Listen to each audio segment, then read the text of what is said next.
पाकिस्ताननं हातघाई सुरू केलेली आहे। पाकिस्तान युद्धखोरी करत आहे। काल भारतानं दहशतवादातल्या विरोधातला जो लढा आहे तो आणखी पुढे नेला। मुझफ्फराबाद, चकोटी आणि बालाकोट इथं हवाई हल्ले केले, एअर स्ट्राईक केला। त्यामध्ये 200 ते 300 दहशतवाद्यांचा खात्मा केल्याची माहिती आहे। आणि त्यानंतर आज सकाळपासून पाकिस्तानची विमानं लाईन ऑफ कंट्रोल म्हणजे नियंत्रण रेषेच्या अवतीभोवती घुटमळत आहेत। त्यातल्या एका F-16 विमानाला भारताच्या लष्करानं खाली पाडलेला आहे। त्या बदल्यात पाकिस्ताननं असा दावा केलेला आहे की भारताची 2 विग विमानं त्यांनी पाडलेली आहेत। एक त्यांच्या हद्दीत पडलं, दुसरं भारताच्या हद्दीत पडलं। त्याचबरोबर भारताच्या 2 वैमानिकांना पाकिस्तान लष्करानं अटक केल्याचा सुद्धा दावा केलेला आहे। त्यातले जे अभिनंदन म्हणून जे पायलट आहेत मिगचे, त्यांचे व्हिज्युअल्स, फोटोग्राफ्स हे पाकिस्तान सरकारनं रिलीज केले असंही सांगितलं जातंय। त्याआधी मिग पाडल्याचा जो व्हिडिओ रिलीज केला होता ती फेक न्यूज होती हे स्पष्ट झालेलं आहे। त्यामुळे परस्पर दावे केले जात आहेत। नेमकं काय चाललेलं आहे याविषयीची स्पष्टता अजून तरी तितकीशी नाही की आपण असं म्हणू शकतो की दोन्ही देश युद्धाच्या उंबरठ्यावरती आहेत। हे बघा, युद्ध जमिनीवरती लढलं जातं, पण सध्याचं जे युद्धजन्य परिस्थितीतलं जी सगळी कवायत सुरू आहे ती हवेत सुरू आहे। म्हणजे भारतानं एअर स्ट्राईक काल केला, आजही भारताच्या वतीनं मिग लाईन ऑफ कंट्रोलवरती गेली। पाकिस्तानकडून F-16 ही लढाऊ विमानं भारतीय हद्दीत घुसली। त्यातलं एक F-16 हे खाली पाडण्यात आलं, तर पाकिस्तानने दावा केला की भारताची 2 मिग विमानं पाडली गेलेली आहेत। थोड्याच वेळात भारताचे परराष्ट्र सचिव VK गोखले हे पत्रकार परिषद घेणार आहेत आणि तेव्हा ऑफिशियली अधिकृत अशी माहिती सरकारकडून दिली जाणार आहे। नेमकं VK गोखले, विजय गोखले हे काय सांगतात याकडे संपूर्ण देशाचं लक्ष लागलेलं आहे। दरम्यान दिल्लीत महत्त्वाच्या बैठका चाललेल्या आहेत। पंतप्रधान असतील, गृहमंत्री असतील, परराष्ट्र मंत्री असतील, संरक्षण मंत्री असतील यांच्या बैठका चाललेल्या आहेत। त्याचबरोबर चीन बरोबर चर्चा सुरू आहेत। वेगवेगळे जे दूतावास आहेत भारतामध्ये वेगवेगळ्या देशांचे, त्यांना संपर्कात घेऊन, त्यांना विश्वासात घेऊन ब्रीफ केलं जात आहे। भारत असेल, रशिया असेल, चीन असेल, या तिन्ही देशांनी स्टेटमेंट्स रिलीज म्हणजे निवेदनं रिलीज केलेली आहेत। पाकिस्तानला दहशतवाद्यांच्या विरोधात ठोस कारवाई करण्याचं आवाहन केलेलं आहे। जसं मी मगाशी म्हणालो की 3:15 वाजता थोड्याच वेळात परराष्ट्र सचिव VK गोखले हे पत्रकार परिषद घेत आहेत। परराष्ट्र मंत्रालयाची ही पत्रकार परिषद आहे आणि त्यामध्ये VK गोखले काय बोलतात याकडे सर्वांचं लक्ष लागलेलं आहे। काल जी पत्रकार परिषद झाली होती VK गोखले यांची, तेव्हा त्यांनी असं म्हटलं होतं की it was non military preemptive strike, म्हणजे बिगर लष्करी पण दहशतवादी हल्ल्याचा सुगावा लागताच खबरदारी म्हणून केलेला हा आमचा हल्ला म्हणण्यापेक्षा ती कारवाई आहे असा दावा परराष्ट्र मंत्रालयाने केला होता। आज पुन्हा VK गोखले नेमकं काय ब्रीफ करतात, कारण सध्या जी बातमी येते आहे इंटरनॅशनल सोर्सेस कडनं, भारताचा एक पायलट, एक वैमानिक अभिनंदन हा पाकिस्तानच्या अटकेत आलेला आहे। पाकिस्ताननं त्याला अटक केल्याचा दावा केलेला आहे। त्याचं काय, त्याविषयी सुद्धा जे उत्तर आहे ते VK गोखले देऊ शकतील। त्यांच्याकडनं ती सुद्धा माहिती आपल्याला घ्यायची आहे। पाकिस्तानी विमानांची भारतीय हद्दीत बॉम्बफेक झालेली आहे, ज्याला पेलोड्स म्हणतात। ते नौशेरा सेक्टर असेल, पूंछ सेक्टर असेल, राजौरी सेक्टर असेल, इथं पाडली गेलेली आहे। तसंच सीमेवरती लष्कराची चकमक सुद्धा अधूनमधून चाललेली आहे। दोन्ही बाजूने गोळाबारी होते आहे।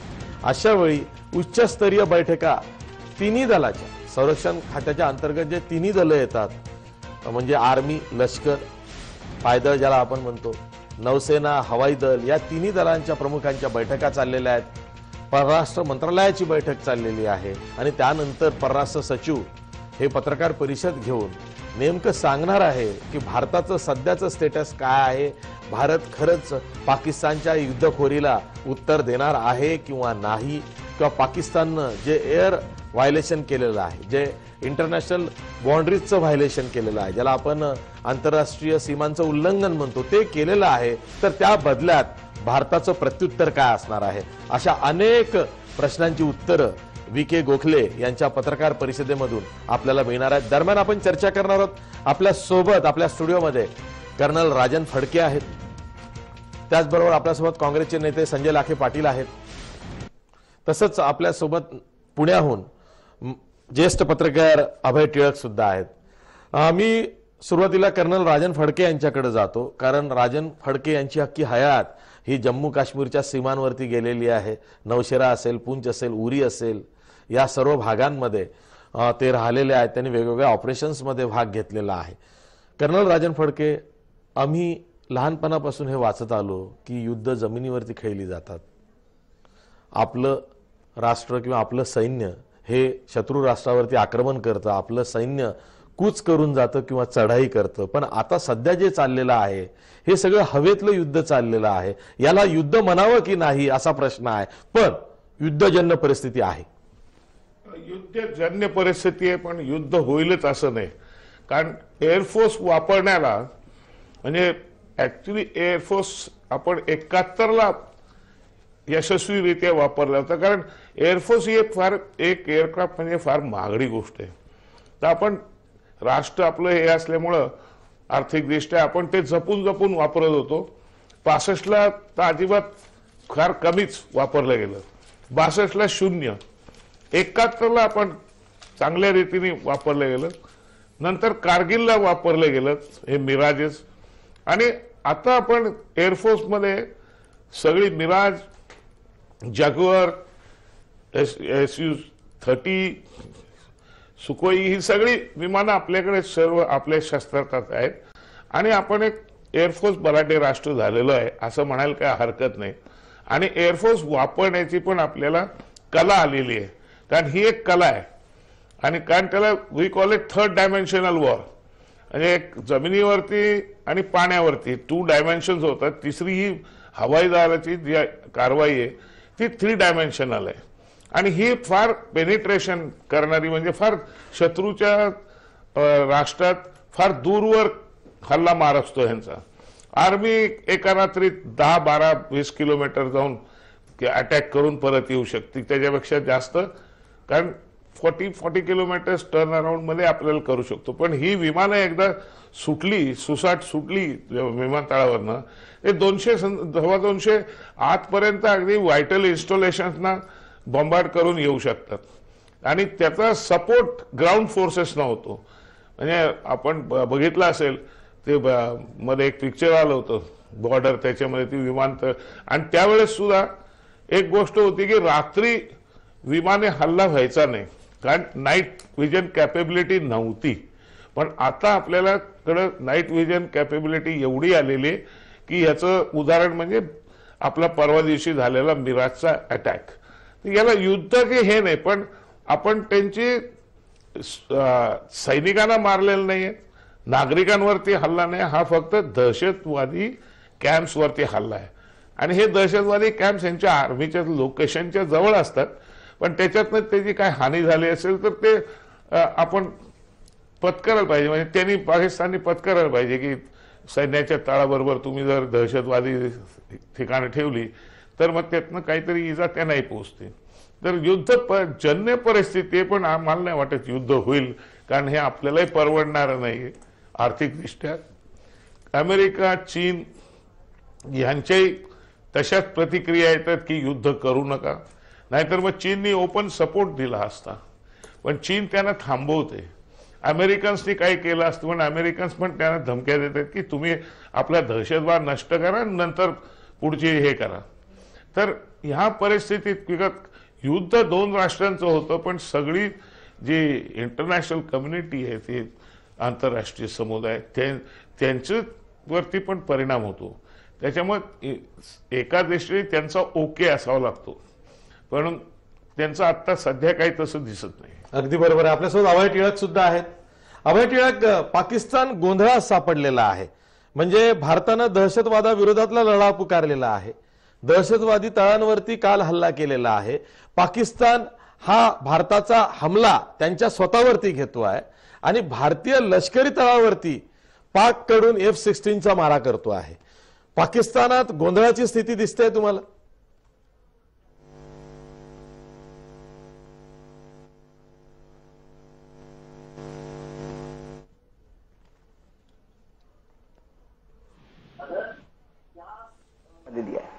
कारण ज्या कथित अशा पाकिस्तान पुरस्कृत दहशतवादाचा आपल्याला भारताला सतत त्रास होतो आहे, त्याच्या विरुद्ध उघडलेली ही आघाडी आहे. फक्त यावेळी आता कर्नल साहेब म्हणले त्याप्रमाणे बालाकोटला आपण विमानांचा वापर केल्यामुळे त्या प्रतिकाराचं किंवा प्रत्युत्तराचं परिमाण एकदम बदललेलं आहे.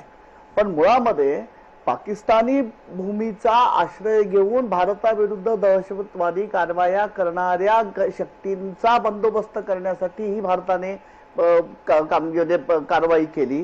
परंतु पाकव्याप्त काश्मीरमध्ये भारतासाठी भारतीय विमानांना प्रवेश करायला लागला.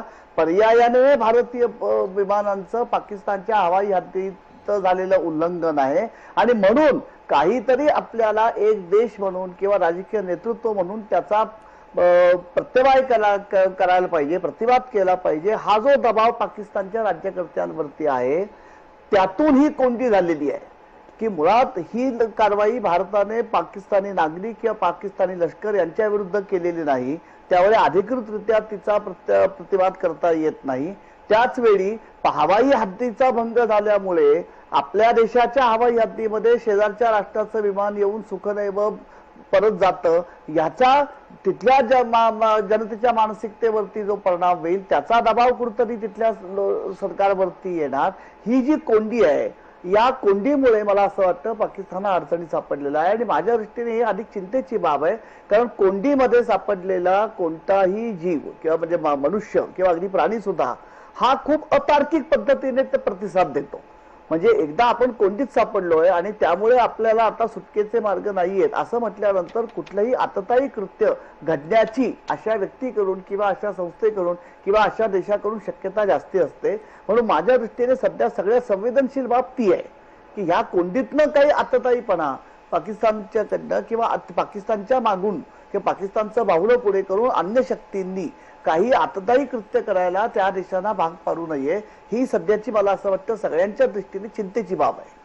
अगदी बरोबर आहे. आपल्यासोबत संजय लाखे पाटील सुद्धा आहेत, काँग्रेसचे नेते आहेत.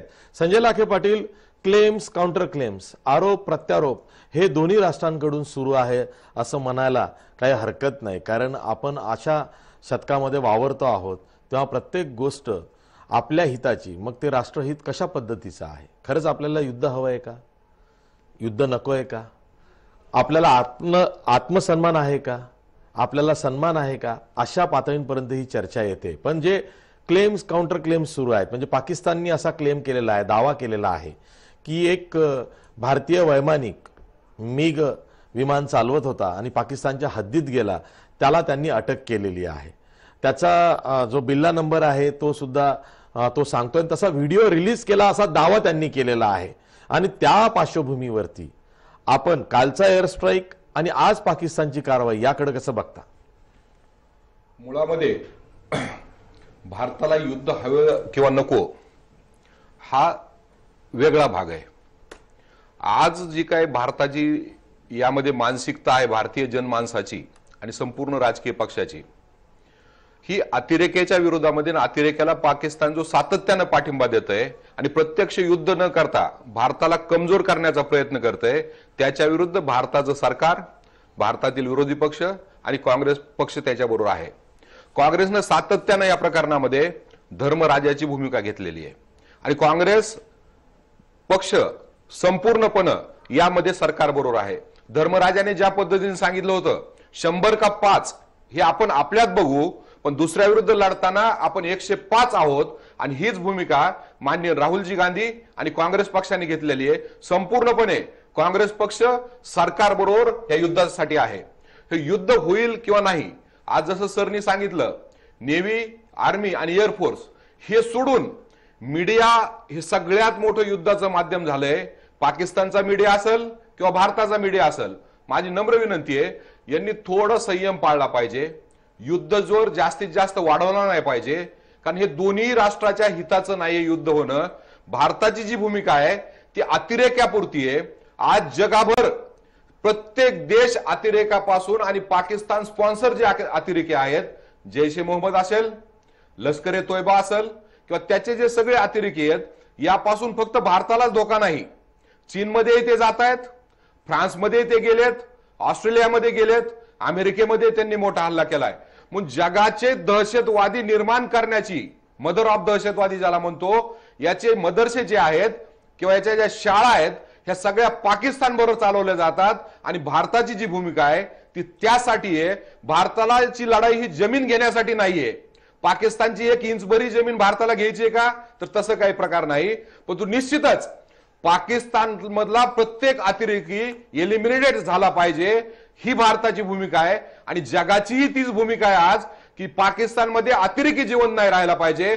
त्यामुळे आज एक स्वरानं फ्रान्स असेल, अमेरिका असेल, चीन असेल, इस्रायल असेल किंवा ऑस्ट्रेलिया असेल, हे सगळं जग भारताच्या भूमिकेवर आहे. कारण की भारताच्या भूमिकेवर त्यांना विश्वास आहे की भारताची लढाई अतिरेक्याच्या विरोध आहे आणि पाकिस्तानचे अतिरेकी यांचा जगाच्या शांततेला धोका आहे आणि ते संपला पाहिजे. यासाठी आज जगाचं एकमत आहे. म्हणून जग भारताबरोबर आहे आणि त्यासाठी भारतातील प्रत्येक नागरिकानं पाकिस्तानचा शेवटचा अतिरेकी संपवण्यासाठी देशाबरोबर राहिलं पाहिजे, अशी माझी या ठिकाणी विनंती आहे.